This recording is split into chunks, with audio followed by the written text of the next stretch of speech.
absolventi majú rezervy hlavne v tom, že nie sú dostatočne aktívni na trhu práce, čiže čakajú a sledujú pracovné portály, keď vyjde pracovná pozícia alebo nejaký inzerát, ale práve to, čo vnímam, že by mohli urobiť, je ujasniť si to, akú prácu chcú robiť, čo presne hľadajú a ísť za tým aktívnejšie. To očakávajú zamestnávateľia, čakajú, že príde im človek, ktorý je pripravený na to, čo bude robiť a vie, že toto skutočne chce a bude aktívne si za tým kráčať.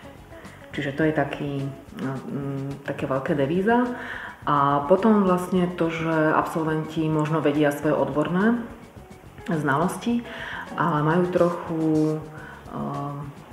dáme tomu, nie úplne už rozvinuté a dozreté tie sociálne zručnosti.